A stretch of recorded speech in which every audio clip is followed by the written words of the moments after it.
You were listening to episode 173 of the Game Deflators Podcast. My name's John, and I am joined by Ryan. Hey everybody, here at the Game Deflators Podcast, we like to talk about games we've recently picked up, games we're currently playing, and we step into the ring and bring the pain in this week's Inflation Deflation Challenge! Yeah!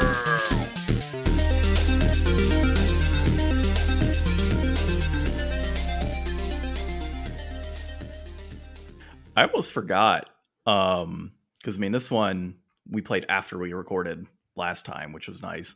And I almost forgot we played this for a second. I was like, what is he talking about? In the ring, bring the pain. I'm like, oh yeah, that's right. Now I could tell the viewers. You remember, brother? Well, it's not really that guy. No, he's not in there. I was trying to come up with like a good intro thing, because like I always like to let, you know, observant listeners, can you be observant listening?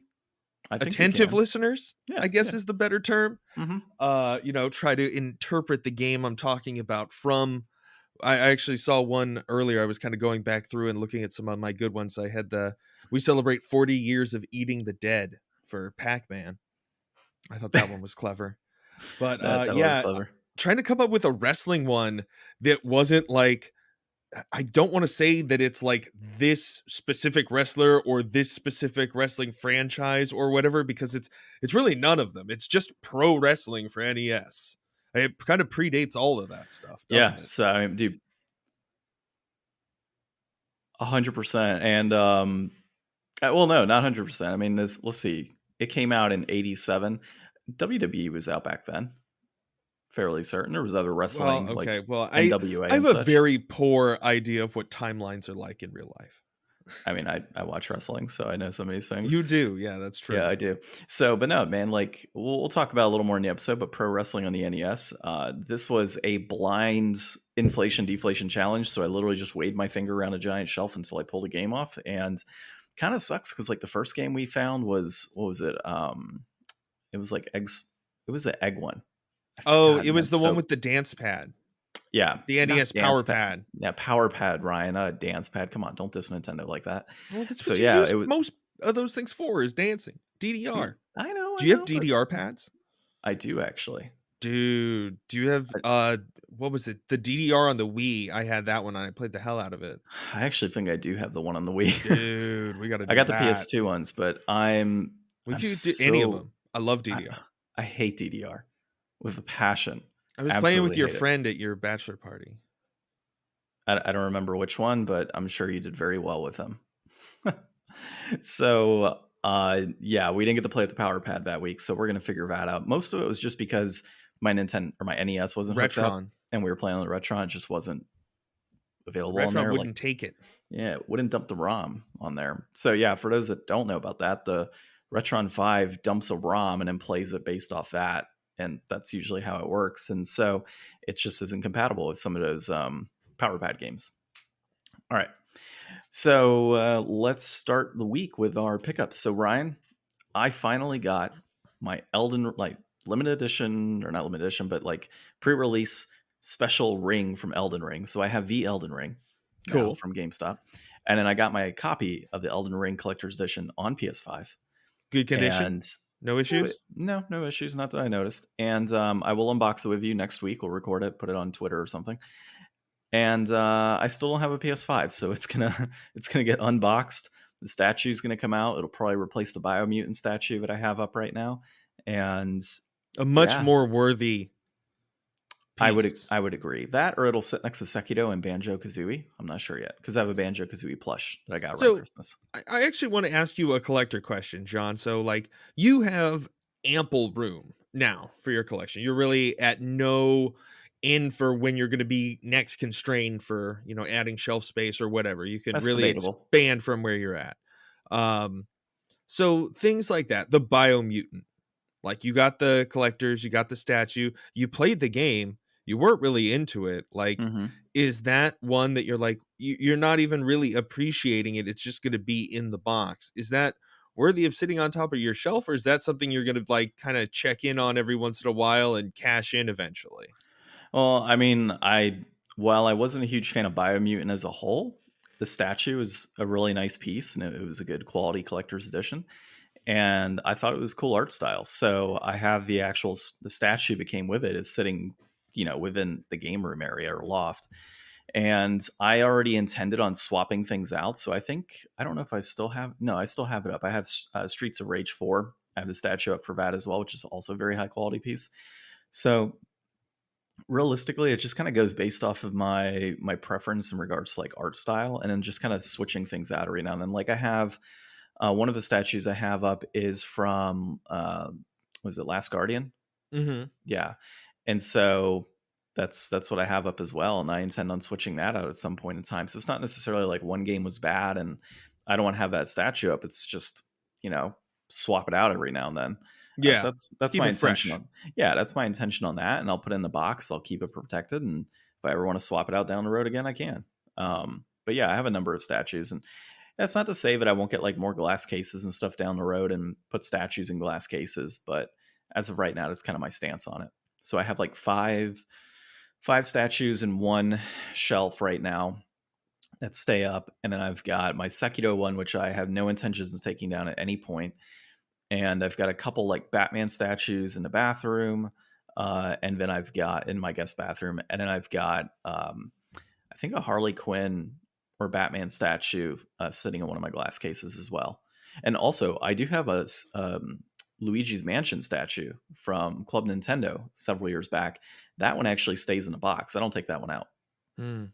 So I just have like the nice, pretty green box that it comes with, and it has like the year of Luigi on it. And Cool. so that sits in the case. So lots of cool stuff. But yeah, that's usually how I go with it. In addition to the collector's edition, I also picked up some magic cards because there was a few that I needed left for the burn deck. So I've got those ready to go. Unfortunately, I'm probably not going to get to play it before the new set comes out, which kind of sucks. But, based on what I'm seeing in the new set, I think burn is going to stay relevant in that new set because it's really focusing on multiple, like 3 colors for this new set. And I don't know how much that's really going to get picked up. And I mean, when you're playing multicolored decks like that, there's a risk for like not hitting your mana. So I think burn is going to be a very good matchup with a lot of those cards moving forward. So we'll see how that plays out. But I'm excited to get back into some Magic. It's been a couple weeks since I played, and it'll probably be a couple more weeks because I'm, not going to be able to go out there. I'm not so sure that I'm really even looking forward to this next set. Like, I feel like I've kind of gotten a lot of, buying Magic cards and haven't really gotten a lot of my money worth out of them yet, Mm-hmm. just because I haven't taken advantage of those opportunities as much. So I might just sit this next set out for like buying a bunch of stuff. I did like the pre-release event we went to. I thought that was fun, and getting like, 6 packs to make a deck or whatever. That was fun. I would definitely do that again Yeah, I mean, for we sets should, that I don't really want to like buy into.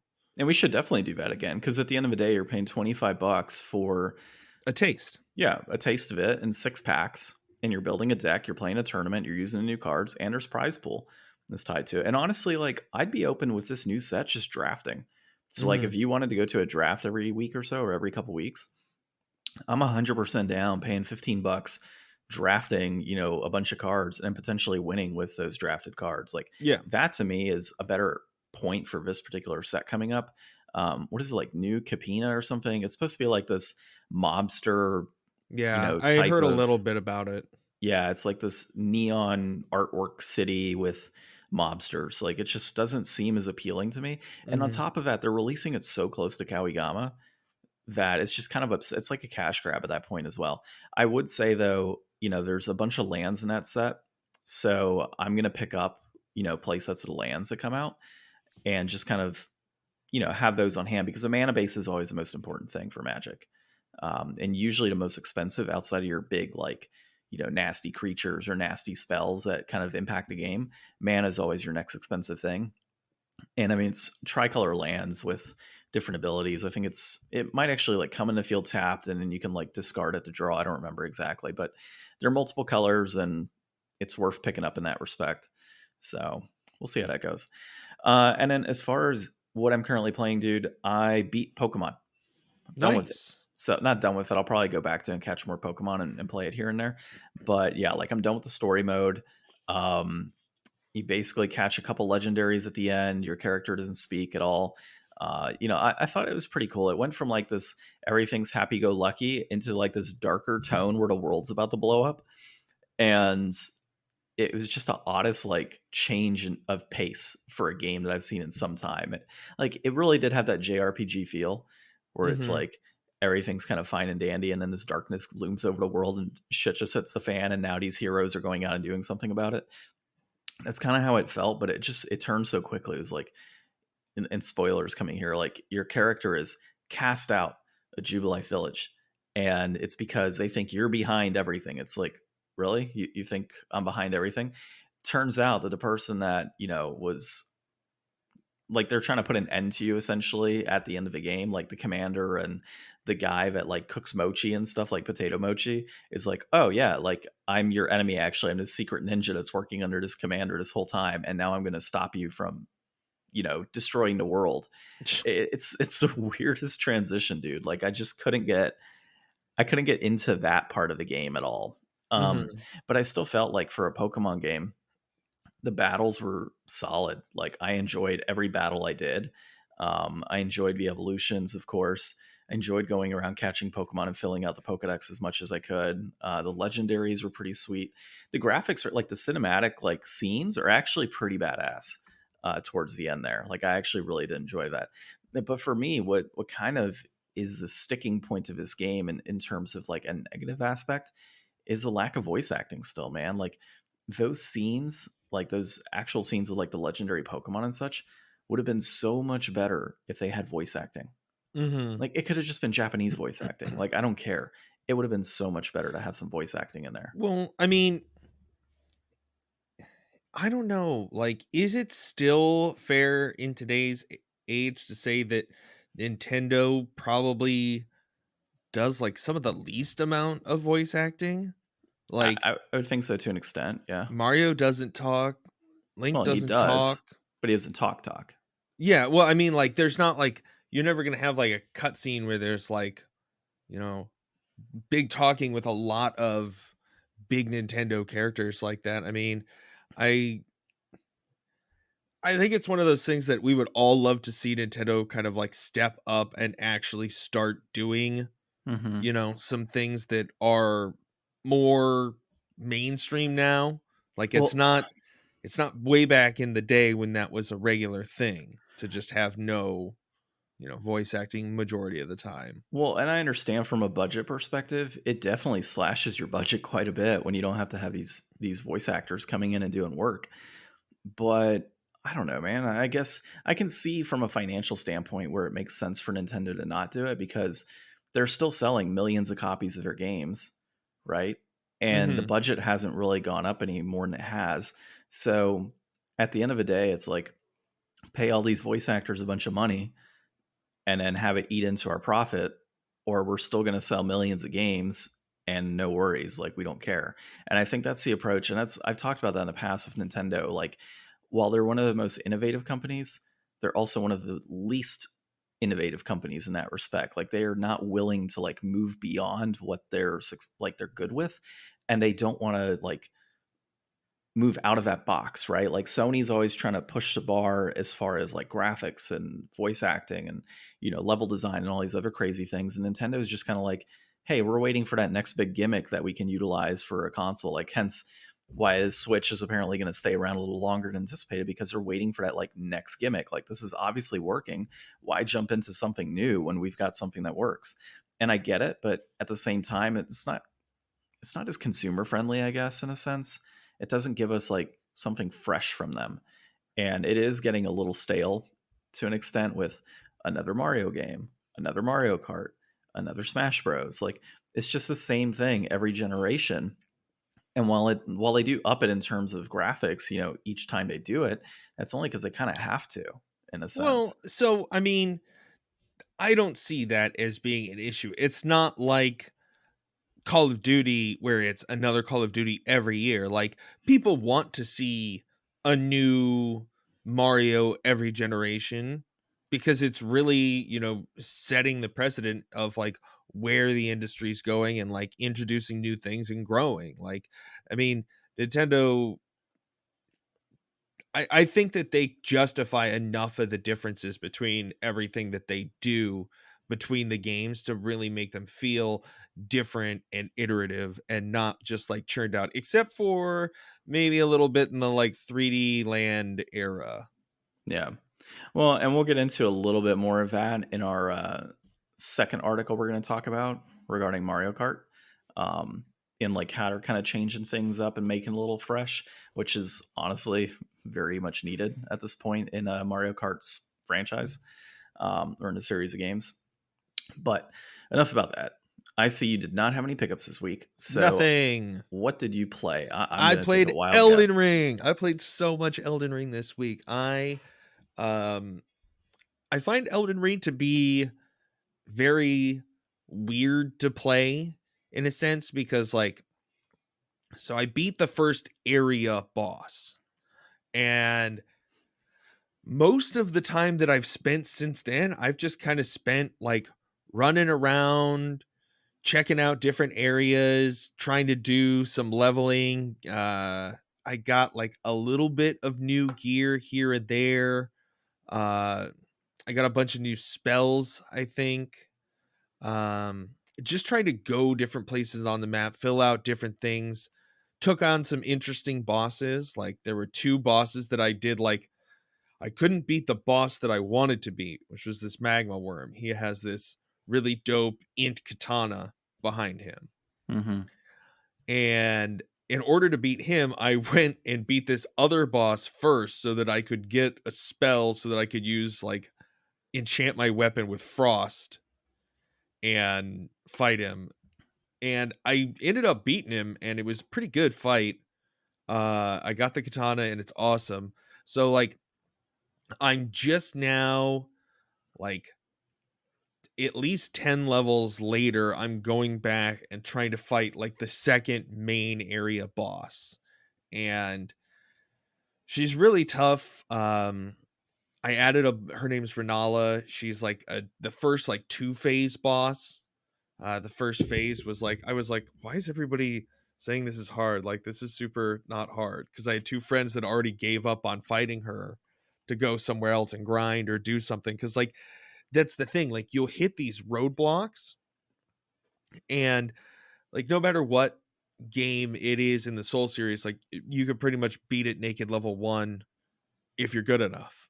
Yeah. So it's like it's always just a measure of like how much margin of error you need for yourself, how much health do you need, how much stamina do you need, how much damage do you need to be able to competently take it down. So you can go off in this world and go just about anywhere. Like I know from watching a video this week that I could totally go on to like another huge major area if I wanted to and do a whole bunch of other stuff and come back to this later when it's not going to be as hard, or I can just keep throwing myself against this wall over and over again until I break through it. Yeah. So that freedom and openness means that, you know, it took me the first like 2 days, I'll say, because the first day I spent all day and then gave up and restarted my character. So it took me like 2 days to get to the point where I beat the first world boss. Now I've spent this whole week and haven't even been able to beat the second one because I've gone off and done so much else. Like there's so much to do in the world that you can kind of get lost in your objectives and goals and kind of forget what you're doing. And it's really incredible in that way how much you can just get sucked into the adventure, and that souls driving like mechanic of always having to recover your stuff is kind of been driving me nuts, because it's like as soon as you've got like 8,000 runes, they're not souls, they're runes. As soon as you've got like 8,000 runes and you go and you're like, okay, if I kill this next boss, I should get enough runes that I can, you know, just about level up again. But as soon as you commit to fighting that boss, your runes drop in that boss room. So it's like you can't just go off and do something else, or you're going to Yeah. lose those runes for sure. Like you have to keep throwing yourself at that boss over and over and make sure you collect them before you get knocked the hell out. So that Yep. part like has been driving me nuts on a couple bosses where it's like, oh my god, I just have to keep running back into this room because I don't want to lose another 9K. Well, honestly, man, like in the grand scheme of things with that game, 9K isn't too bad. Like early No. on, it can be rough, but 9K in runes wouldn't make or break me. Like, dude, I've lost a shit ton of I mean, souls if in the you're like past. grinding out, like I've not really gotten to the point where I'm like, okay, where can I go to grind? Like I know that there's certain areas like, and I know there's so spoiler alert for anybody out there. Um, I don't even know the spoilers, but there is this creature in the world that you can kill. It's like a field boss, and it'll give you like if you use like the item that nets you extra runes, you can get like I think it's like 80K is like the max that I've read. Um and that's a ton. Like I'm at level 40 something, high 40s, like 46, Hmm. 47, I think. Um and the runes I need are like probably like 12, 1300, something like that to level up. Hmm. So that would be a ton of levels. But you can't really find anywhere on the internet yet if this is a part of some like later quest line or not. And also if you don't kill the big field boss, it has like minions that it spawns around it that you can kill that are worth a lot. But as soon as you kill it, it stops spawning those minions. So it's like Hmm. you can either grind those out, which I don't know how hard they are, or kill this big field boss and get a ton of stuff. But it's like, I don't know. Like, I can always get those runes later. Maybe I'll wait for the internet to collectively figure out if this is going to screw me out of something. Because it's like, I don't want to destroy some really cool opportunity that I'm 70 hours away from right now for a quick, 5 levels. So it reminds me, our conversation reminds me of, I think it was Dark Souls 2 or 3. You go into like these dreamscapes, and there was this one specifically where when you jump into it, there's like this giant, and you're pretty much just kind of battling its legs, I guess, for the most part. And you have catapults of fire and stuff kind of hitting you at the same time. And so you could get like up to like 2 and 3 million souls. Like you just continue doing this pattern. So you equip yourself with a bunch of crap that like doubles up how many souls you get and whatnot. You kill off this giant. When a giant dies, you get like 100,000 souls or 200,000, whatever it was at the time. You get killed by whatever has to kill you. You go back into the dreamscape, collect your souls, kill the giant, rinse and repeat the whole time. Oh, yeah, And yeah, yeah. so, yeah, so I remember just one time I had like 1 million or 2 million souls and was like, all right, cool. Like, this is my final run. And then I'll go level up. Fucking died Oh, before I could get to my no. stuff. And so, it's just, yeah, just the 9K comment just kind of like triggered me from like a crap ton of souls back then. Like, how brutal that was. And it's not like I needed them. It was just more so like I was just trying to like bamf up my character to be like a stupid level. Yeah. And yeah, so, but dude, I crushed that game. That game was fun. So you should definitely look into that one and beating that down the road. You should really just look into all the Souls games and play them and beat them. I mean, I've done Bloodborne. You didn't beat it though, right? No, I just Uh-huh, have to yeah, you fight got to the beat. Moon Yeah, Veil, whatever, and I didn't do the DLC. Dude, go to DLC is so much fun, I didn't think that I could throw myself up against Orphan of Kos. Just didn't think that was going to be worth my time. dude. You got to play all of them, like all of them. And Sekiro is my favorite so far out of See, all. Sekiro is the one, like, I heard people talk about this, and anybody that's not super familiar with the Souls, I'll kind of fill you in real quick. So, like, the difference between, like, Elden Ring and Sekiro and the rest of the Souls games, I think, are more kind of in line is like how much options that you have to work around your problems. Like Hmm. in Elden Ring, there's so much different gear and different ways to attack situations, different angles to approach from because it's open world a lot. You could go out of your way and get things early and do a lot of stuff.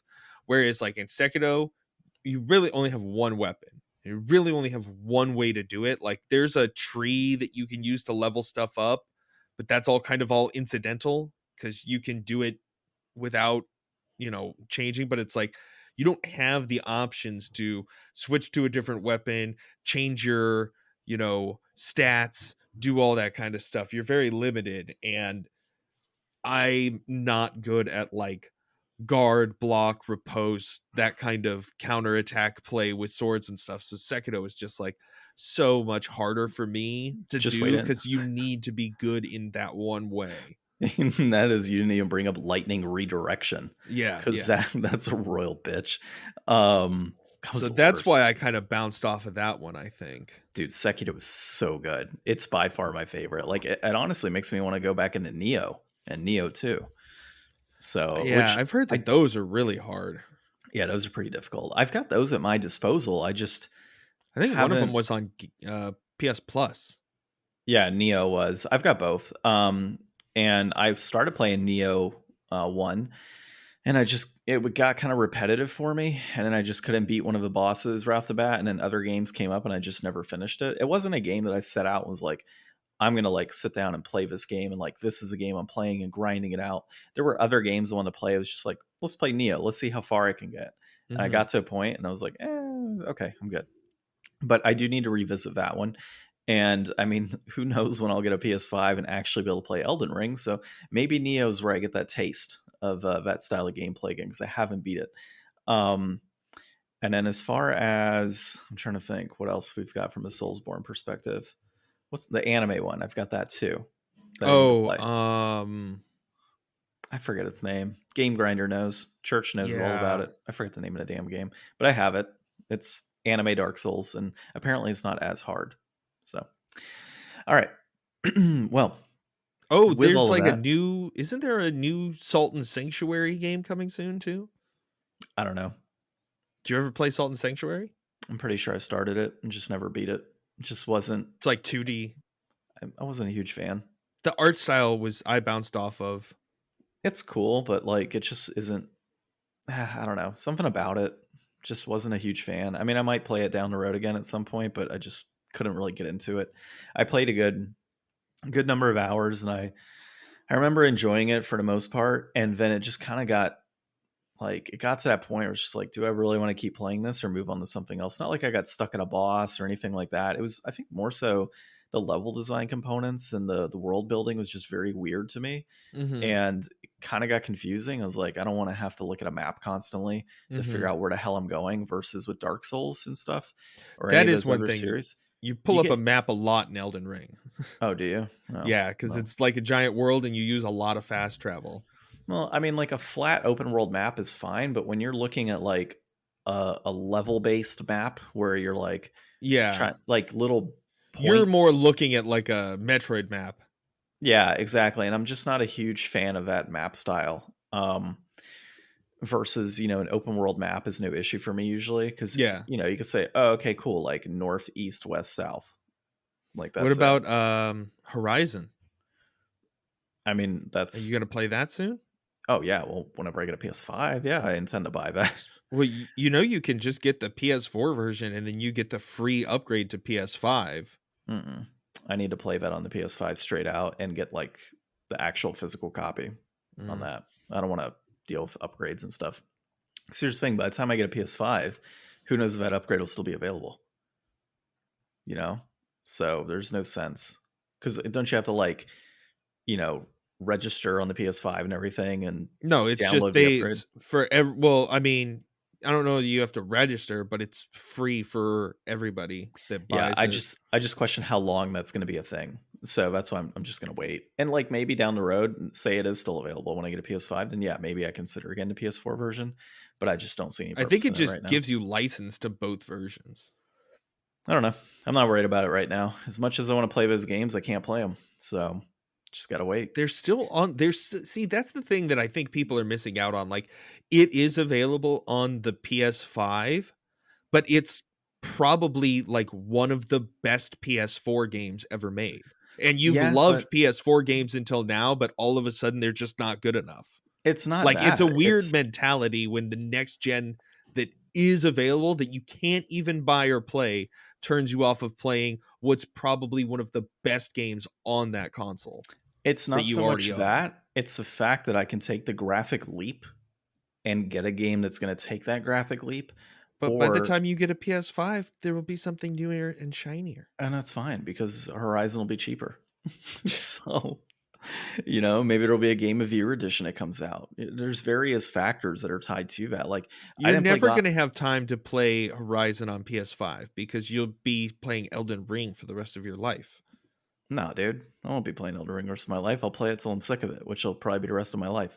Uh, so we'll see. But I mean, at the end of the day, if I have the ability to choose between I get waiting it. several more months to take the graphics leap or play it on the older generation and play it now, I'm just gonna wait, dude. Like, I can be patient about it. It's I as wonder much as how it much eats that me. impacts the sales of these cross-gen titles. I don't know. I mean, they do it obviously because they don't want to piss people off. If somebody, especially now with the whole PS5 situation, but I'm patient. I can deal with it. There's certain games if I can buy it right away, I'll buy it right away. But this is one that, as much as I've been dying to play this game, I can wait a little longer till I get that PS5. And I have a gut feeling I'm going to get one here pretty soon. So we'll see. Well, this is a great transition into other people who have to wait to play games. But wait, Ryan, But because first, people need to know where they can find us. TheGameDeflators.com, at The Game Deflators on Instagram and Facebook, at Game Deflators on Twitter, and of course, the podcast app you're listening to now. Leave us a 5-star review, 6 if you can, and then also subscribe to other podcast applications because, well, that's just cool. Yeah. So, that all said, Ryan, we are going to be talking about a couple things. So your segue saying gamers that cannot play games right now, that's the situation in Russia, apparently. So Nintendo gamers in Russia just got locked out of digital game purchases. Mario Kart X has been leaked by a Nintendo insider, so Mario Kart 10 technically, and a Nintendo Switch is about to hit its prime, according to Joe Scrubbles at IGN. But let's start the first one here. Russia is locked out of digital game purchases, and this all stems back, Ryan, to our conversations before regarding digital games versus physical games and being able to own the game versus not own the game and the accessibility of those titles. So this is Jay Peters at The Verge who wrote this. What are your thoughts on this whole situation? so I mean, obviously, our hearts go out to the people of Ukraine, and this is like a super awful situation. I mean, there's there's no way to really talk about like all that, here, but we'll talk about this part of it. So basically, with some of the sanctions, a lot of people are not taking Russian money or doing transactions with Russia. So Nintendo has put the Russian eShop into maintenance mode and is no longer having access. And it's not just them. Uh, Xbox, Sony, different titles, CD Project Red stopped selling Cyberpunk. Well, Uh, EA as well yeah, has so halted sales. there's been a lot of condemnation of these actions, and I mean, it does suck for some of the people in Russia that are losing access to these things. But I mean, this is kind of the thing. We live in an interconnected world, and when something like this happens and you shut down these online systems, it's with they're trying to send a message. They're trying to do something good by doing this, and put that squeeze on from all sides. So it's good to see that what we consider a lot of time to be super greedy people running these companies. We talk about like Bobby Kotick and the heads of some of these places. They work their people into the ground, but at least when it comes to situations like this, they do kind of stand in a united front with other you know leagues and other lines of business and stuff to try to have some kind of effect. So some of it I do question, though, in how much are these companies doing this because they want to versus they kind of have to. And when I say have to, it's because, say, for example, Burger King, right? Say Burger King jumps out and says, we're no longer going to serve, Russian customers. We're shutting down our locations there, right?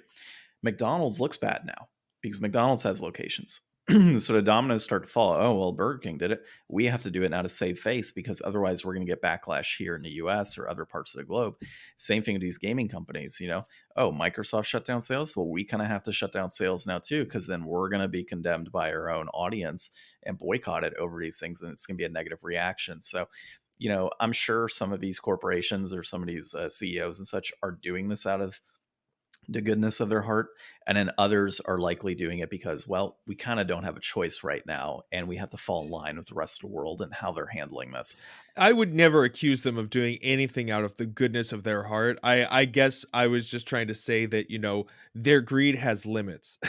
Is a better way of putting it. I That don't think makes sense. anybody's trying to help anybody out, really. Yeah, that makes sense. And the interesting thing about it being in maintenance mode too is, like, it's not, I guess they can't buy games and whatnot. Um, but, like, how much of this is, due to potentially the whole MasterCard and Visa thing as well, like moving out? Like, maybe those are just payment methods that aren't available, and hence they're gonna be like, you know what? We can't take those forms of payment. Now we have to put in maintenance mode and figure things out. I mean, how much of it I is mean, with potentially that? the rapid fluctuations in, the price of the currency too, Yeah. I mean, I don't know how well, their systems are attuned to account for inflation, but like Yeah. if all of a sudden you're trying to charge, the same amount for a game on the service, but the money is worth half as much, Yeah. you're effectively screwing yourself out of any real profit there. True. And I do wonder what they're going to do in terms of, like, internet access, right? Because I know internet access, certain companies have stepped out and shut down their access out there as well. What are, like, Sony and Microsoft and Nintendo going to do in regards to, like, gameplay across the globe?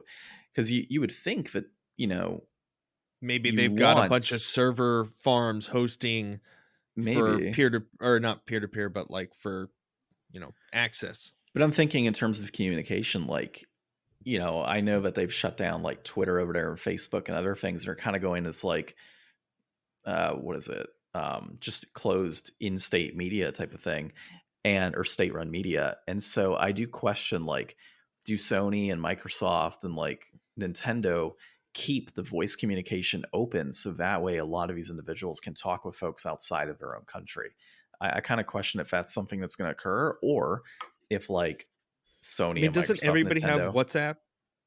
I mean, it depends on if they can connect outside of their country, I guess. And then it depends on how many people have, like, VPNs and such as well. Because, like, they could still connect via Twitter and Yeah, that's true. Facebook if they have a VPN. But I just wonder, like, how much of it's for, like, the everyday individual who doesn't have a VPN or doesn't have WhatsApp or whatever it may be, or can't connect outside. Like, can they connect via, like, voice communications in video games, or are Sony and Microsoft going to say, we're not going to support anything now? Like, that's their next step. I wonder what their next step is. Do we, we've already shut down their ability to buy digital games. Do we shut down firmware updates? Do we shut down accessibility to their servers? Like, what's the next step here, and what's their end goal? I wonder if this is going to mean a greater influx of PS5s to the rest of the world. Maybe. No more No. PS5s for Russia. That's so bad. But I mean, I could see that happening. Hopefully this whole, situation resolves as peacefully and as quickly as possible. That's all we can really hope for. And, whatever they can do to try to get that to happen, I'm all for that. So more power to Yeah. them. Yeah, I agree. And, hopefully this ends peacefully, and, I don't think things will ever get back to normal, but yeah, hopefully it's a peaceful resolution here and doesn't blow up into anything else. And, this can get resolved. It's going to be a while, I feel, though. So, Moving on to a right. crossover people are looking forward to. Yeah, potentially. So, Mario Kart X leaked by Nintendo Insider. So this is Tyler Fisher, comicbook.com. We just got Tyler on one of these days. Be like, give us a scoop, like, right here on the spot, because we reference you a lot. So apparently there is word that Nintendo views that Mario Kart Circuit game that released, which is like RC cars essentially, that kind of can connect to your Switch and whatnot, and you just kind of make tracks around your house. Apparently, some folks inside Nintendo see that as Mario Kart 9. Well, they also did the mobile game. I heard that they thought maybe the mobile game was Mario Kart 9. Either of those could technically be Mario Kart 9 if you really think about it. Maybe So, they both were half a game, so and that then they made counts. one. Yes. So one was Mario Kart 8.5 and the other one was Mario Kart 8.5 9. redux over 365 days. Yeah, to equal out to 9 or whatever, however the hell that works out. And yeah, that's how you get your 9. But so the math works, Ryan. It kind of. So some people see that as being like Mario Kart 9, which means the next iteration of Mario Kart would be Mario Kart 10. And just hearing from this little bit of a leak what they're looking at crossing it over with other areas. So it's kind of a soft reboot in that you're not going to see a lot of the old tracks. You're going to see some new stuff. You'll see your original characters, but you're going to see some new characters. A true crossover. And I'm thinking, you're going to see Kirby. You're going to see, Solid This is Snake. gonna no, we're not gonna see Solid You're going to Snake, see but this Solid is gonna Snake. be a Come on. giant Smash roster. This is, I mean, we already have Inkling and Link in Mario Kart 8, right? Is there anybody else? I think we need Solid Snake in Mario Kart 10. Okay, well, if Nintendo can pull off, all the licensing stuff that they were able to pull off for Smash, I would say I think Mario Kart has sold more than Smash. I think Mario Kart 8's like probably the best-selling Switch game of all time, right? I don't know, but it probably is, It's given up that it's there. a wider Either audience. way, this is probably the only thing that they could have done to make even more people want to buy Mario Kart. Because there's some people out there that are like, I would play if there was more characters than just Mario characters. Think about So this, this is Ryan. going to change everything. The tracks are going to be way more interesting too. Think about this.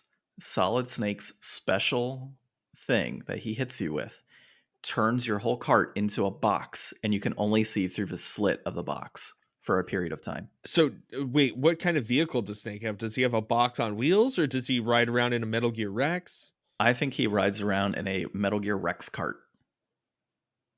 See, that's the one thing is like they're going to be able to do a lot of really creative things with I mean the characters are one thing, but the carts I think are going to be an interesting take on other worlds and franchises. I really want to see what kind of tracks and stuff they're going to do since I I think that stating that they're not going to see a lot of old tracks makes sense because they're literally releasing every old track.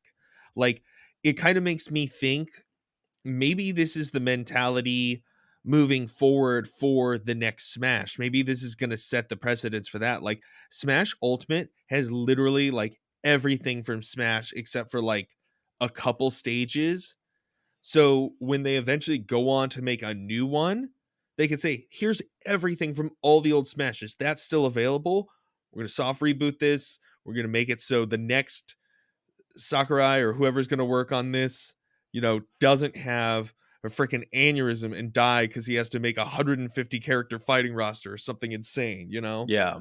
Yeah, So this is a I think a great soft reboot. approach. Yeah, I think a reboot is the right way to go here. I don't think it's like necessarily innovative of Nintendo, right? Because it's the same model, but it does kind of mix things up a bit. It makes us a little more fresh with Mario Kart because we've seen the same approach every single go around. So are we going to see characters from different franchises coming in here? And I think that would be pretty badass. A Solid Snake coming in, a Kirby. I don't see Sonic coming in because of like the Sonic Racing. It wouldn't make sense, but maybe Banjo Kazooie pops in because Microsoft, has that good partnership going on. So I think there's a multitude of things that they could do. And obviously, it's not to say that Mario Kart hasn't had characters from like other franchises because you have had like Diddy Kong and such in prior games. But I just think at the end of the day, like this will give it a little bit better of an approach, that soft reboot. But I want to keep up with this. I want to see what happens in the long run on this title. And And I it think they said it's said, been in development for 4 years already. and the So plan is a 2024 release, I think. yeah, Is that what it said? So yeah. that timeline, I mean, that's 2 years from now. Oh That no. could So mean, they were saying Nintendo's preparing to hold the game until Nintendo Switch 2 releases. And there's rumors of that coming out in 2024. oh, okay, yeah, I So gotcha. this would Misread be a that. potential launch title. Yeah, which should make sense. I mean, it would be a hell of a launch title for sure. Mm-hmm. Oh, dude, what if you had like Kirby sucks up different vehicles and shoots them out as like a projectile, and then when it hits the enemy, both spin out. That'd be pretty interesting. I mean, nobody really has had individual mechanics like that in the racing game so far. It's always been like you might get like a special item, but that could be a really next level change too, is like maybe you have ways of interacting with other drivers or the course Yeah. with just the character you chose. Like maybe, Mario can throw a fireball once a lap or something independent of having an item. Yeah, maybe. Or, Ryan, hear me out. Mario Kart Triple Dash. I'm No. just kidding. I'm just kidding. All of them in a freaking warthog. Yeah, From this Halo. Somebody in the gunner's seat, somebody shotgun. 4-player battles that you can do. Oh man, dude, the possibilities are endless here. Spaceships, Mario Kart with spaceships would be great. Okay, keeping up with Nintendo here, and kind of looking at 2024 here with the date that we were just provided, and that potentially being a launch for this new console down the road. Is Nintendo Switch about to hit its prime? And so that was Joe Scrubbles at IGN that brought this one up.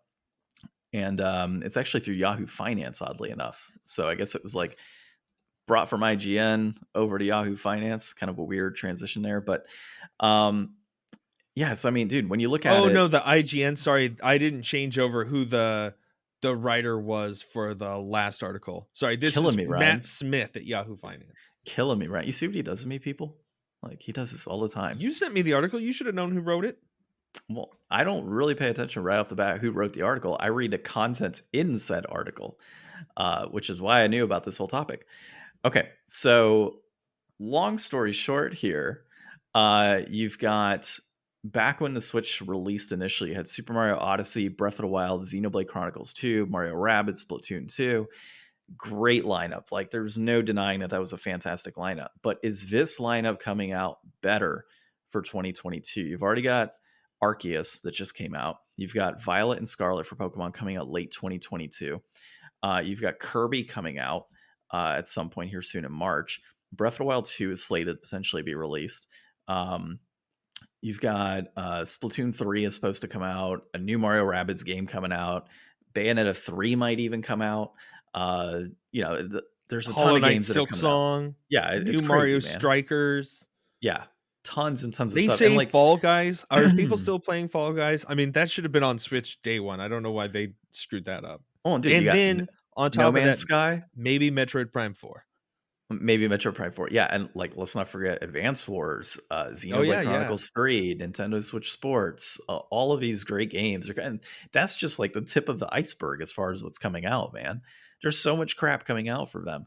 And is this their prime? Like, is this the last fantastic year of Nintendo Switch before we see things kind of go on a downward trend and then hype begin for this new console?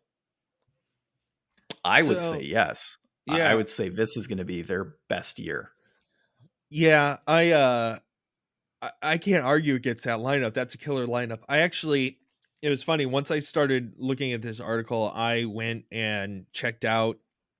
Maybe this is a thing. Like, I know a lot of shows hit their stride in season 5. Like, if you watch a lot of syndicated sitcom television, by season 5, they've achieved enough success that they've really got the budget to do some really interesting things with their episodes by that time. And I mean, video games are always expensive and it always takes a while to learn the hardware. So as you get further into the generation, the games get better and better, even though it's been the same console the whole time. In theory, it kind of changes a little bit. But I went back and looked at the Wii. I was like, okay, because the Wii U, that I don't even think that was out for 5 years. But I don't think so. But the Wii, I was like, what did that have in year 5? And the list starts out pretty strong. The Legend of Zelda Skyward Sword came out year 5. Rayman Origins, which I think people liked. But then I realized, wait, this is the Wii, and it was just a bunch of shovelware garbage for the most part. It's hard to find all right, here's a really solid list for year 5 there. I think that this is just happenstance or things just lining up due to COVID delays behind timelines. I think this is too much good stuff to have like been planned to come out in 1 year.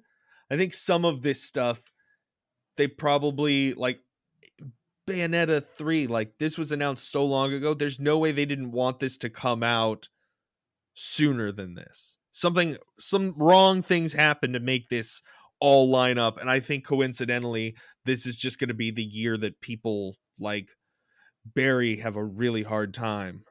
I like how you call it Barry on that. He's gonna be on the struggle bus here of this lineup, man. Yeah. So much good stuff. But this is a lot of good stuff. I'm actually looking forward to so much of this. And I usually don't look forward to a whole lot of day one games. Like I was really excited for Elden Ring. Like I was trying to remember the last time I was that excited for a game.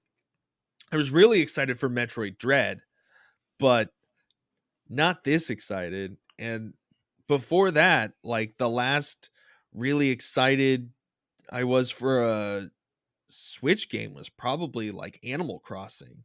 Like Yeah. it's been few and far between for me, but like I think that Kirby looks great.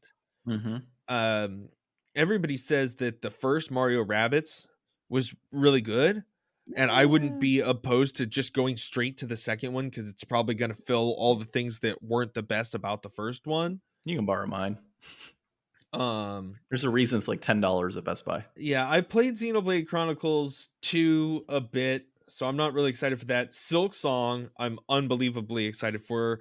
Zelda, I'm unbelievably excited for. Metroid Prime, I'm unbelievably excited for. These are all things that I would definitely pick up and play day one, assuming I beat Elden Ring.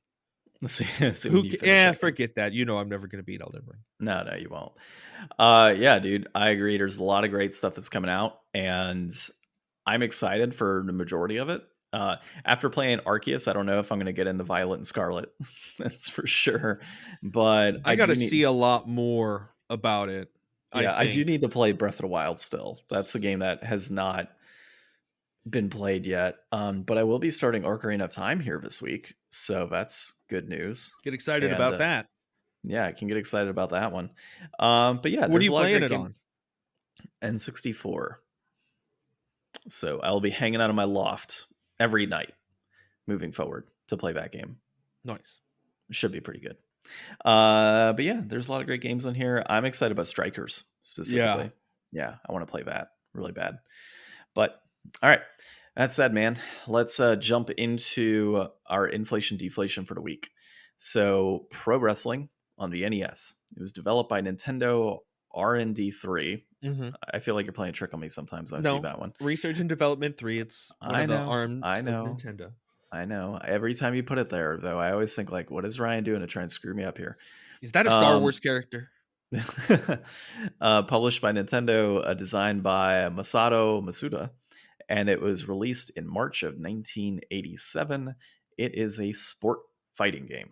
And so reception at that point in time, it was given a high score of, it looks like 79 is what you wrote here. So right? No, it was pretty well received. So it was like the number one game for the first 2 months that it was released. Yeah.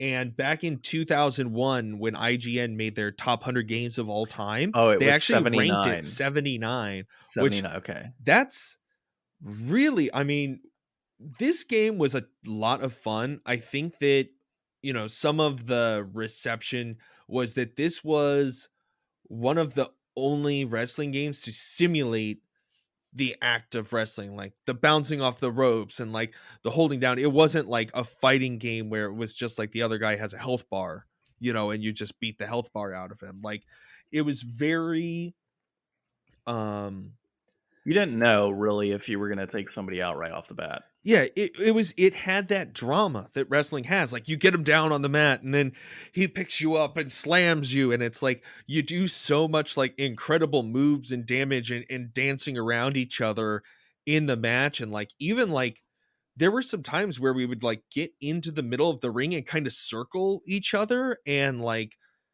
it looked really good. Like this game looked really good. And like all the movements and stuff, I really liked how this game played out. And I think that, you know, 79th best game of all time? Maybe not. I mean, there was a lot less really good games of all time in 2001. I mean, Elden Ring wasn't out. They didn't know about that yet. Um, so 79 might be a little high now. But I would say that this was a fantastic game. I enjoyed our time with this. Yeah, man. I definitely enjoyed kicking your ass in some wrestling. It was fun. Always. Always, yeah. I think I hit you with a pile driver like four. Like there was a point where my character hit you with a pile driver like 3 times, and you got him. I'm like, what the hell's going on here? I was So, doing good early, and then once you kind of figured out the controls, you just dominated me.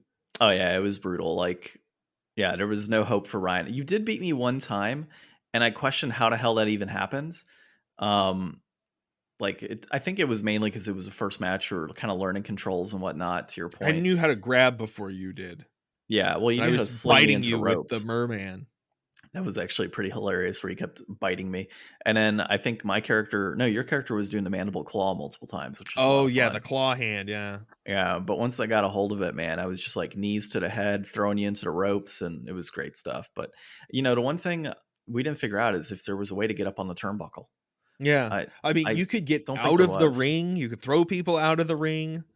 There Yeah, was a I didn't lot see of any way to do depth that. to it. Like I'm always surprised going back and playing NES games just because I never really had much exposure to NES games. I always assume them to be more primitive than they are. Like I was so impressed with River City Ransom the first time I played it. I was so impressed with Metal Storm the first time I played it. And I was like, wow, the NES actually had a lot more high quality titles to offer than I thought of as a kid. I thought of like, Mario 1 and Duck Hunt. Those are pretty, in the grand scheme of NES games, pretty simple. And I thought most of it was that way. Well, and for every pro wrestling game, there is a Bayou Billy, unfortunately. God, Bayou Billy, man. We'll have to revisit that one. That actually wasn't too bad. It was so Uh, hard. it was hard, but it was actually kind of entertaining. Um, so yeah, man, my overall thoughts, I guess, on this game was graphics were great, the music was great, the gameplay The was great. music was great. I think it went through whatchamacallit, like I think it went through Japanese rules as far as wrestling's concerned. I don't know too much about that. Like the count out was up to 20. So I know most modern day wrestling the count out is 10, but I think in But it was Japan it's Mario 20. seconds. Well, Mario seconds, true. I think the legitimate count out in Japanese wrestling, I think, is 20, if I'm correct. Um, but that said, gameplay, it was a lot of fun, dude. I wanted to sling you into the guardrails in the game. We didn't really get to do that just because of the time constraints and stuff. But we had a tie at some point. We both ended up counting out in one of our matches too, because we were just like, oh, well, it's counting us to past 10. So let's see how far we can get. And it hit us to 20 before we could get in the ring. So that was fun. But I like how each character had their own individual specials. They all had their own individual background, their own strengths, which is, of course, what you want in a wrestling game. And, I thought the ability to throw your opponent into the ropes and you run into the ropes as well and clothesline them and all these other cool things, like that's not something I expected from this game. And it kind of took me by surprise playing it for the first time. So I really did enjoy it. And I think this is one that you can get a group of buddies around and just kind of sit back and play some old pro wrestling on the NES and actually have a good time. So with all of that, the price of this game, brass tacks, complete in box, you're looking at $74.97 for I think it's a 3-screw, but I'm going to double check on Ryan's search here. Yeah. So I put the Okay, you got it right. 3-screw and the 5-screw just for like what the current price is now. I didn't put all the details for them. Yeah. So I assume the peak in the trending is just for the 3-screw, which is what you have, right? Yeah, I've got a 3-screw for this game. I don't have a 5-screw. So yeah, it was so funny on that one. Ryan was asking me why I had multiple copies like Hogan's Alley and other stuff, and I pulled both of them out and I was like, look at the back. He was so confused just looking at it, like, what am I looking at? You showed me this once before, but I think it was a long time ago. Yeah, I'm surprised you didn't know that one, dude. Just wait until we get into like different Nintendo labels. Like that's even worse. So $74.97 on 3-screw, $69.47 on a 5-screw. Peaked at $92.69 February 22 on the 3-screw. It is trending downwards now. A loose copy 3-screw will run you $7.99. 5 score run you 864. That peaked at 1041 in February of 2020, is trending very up and down. So it may go back down according to Ryan. So I'm assuming there's peaks and valleys on this Yeah, one that that are one's pretty like substantial. every other month is like up or down $2. So I mean, it's like That's you're an either getting it interesting for like $10 fluctuation. or $7. That's an interesting fluctuation in price for a Mm-hmm. game like that. But I am looking at this from a rating standpoint, of course, as we always do, from inflated to deflated to just right. I am going to say I think this game is deflated at $7.99. I think $10 is a great price point, which we've seen at the peak. I don't think it's too much. I think there's enough enjoyment you can get out of here for $10. I mean, we played 30 minutes the other day and had a ton of fun. Could we have tried all the other characters and done our own little tournaments and played arcade mode and all that? We could have, and I think it would have been worth $10 at that point. Yeah, I think that price wise, this is, definitely worth $7.99. It's worth more than that. So I'm gonna say, it is deflated there. Um, Complete in box. This is one of like the classic black box NES games. And I think that those designs are always really good. And I particularly do like the cover of this one. So I mean, if you're somebody who's into collecting, you know, old box games, I think this is one of those ones that's kind of worth going for. Like, I mean, do you think that those black box NES games are generally, more desirable because they kind of have that same uniform look? They're like these classic set of titles. Yeah, I mean, a lot of people, that's some of the first box, NES games that people will try and buy is like those black ones, just because of how sleek they are, and putting them next to like a Rob the Robot is always a nice little display. So yeah, I mean, I like when they got that sleek look to them in their uniform. I will say though, a box only right now, it says that it's currently running 2876. A manual is running 1750. So piecemeal this one. If a loose copy, Mm-hmm. I don't get it. Like, why buy a complete in box version at $74.97 when it's going to cost you like $50 I think to people get just the don't other think version. about it, or I don't know, maybe the sales aren't as recorded on some of those other things. Maybe it's easier to get into like a bidding war instead of a buy it now. I'm not sure. Yeah. And I mean, like, it doesn't always, they don't always hit the market. Like, it looks like the last ones to hit the market here were, there's been two so far sold this year, just a box only. One of them was $42 with the hang tab, and then the other one was like $15. And if I look at the one that was $15, let's see the condition of this one. Looks like it was acceptable. I mean, honestly, that's not that bad of condition for a box. Like, I would buy that and be happy with it. So yeah, I think it's just kind of up to the person and what they're looking to do, and if they're willing to kind of wait for that box to come up and buy it, or if they just want to, you know, buy a complete in box right off the bat. So But like maybe the that complete in box price is inflated. So I mean, if you can actually put together a complete in box copy of this for like $50, yeah, to do it. then I would say that that would definitely be worth your money, as opposed to like even over buying like a brand new game that is going to drop down to $30 in 2 years. Yeah. And like in my instance, like I think I have a manual for this game. So for me, if I want a complete box, I just got to buy, you Just know, the box. the box and then whatever insert. I think there's an insert usually for these. I can't remember. No, there isn't. Not on NES games that I recall. So like Super Nintendo has like the white box that sits on side and the cartridge kind of sits in there. None of my complete box NES games have like anything like that. It's just always kind Just of the stick it in box. there. Yeah. Yeah. So all right. Well, that was a lot of fun to play for sure. God, I kind of want to play another Nintendo game like this, or like another wrestling game. Let's See how stay it away from goes. the wrestling a little bit, No, but no I'm wrestling. down for some more NES fun times. More NES. Okay, we'll look at some more NES fun time. So I don't know what we'll play. Maybe we'll do the same thing next week. We'll just mystery pick Mystery on the pick. wall, mystery pick, and see where we land on it. And hopefully it's not a Bayou Billy. Yeah. Yeah, hopefully we have some fun with it.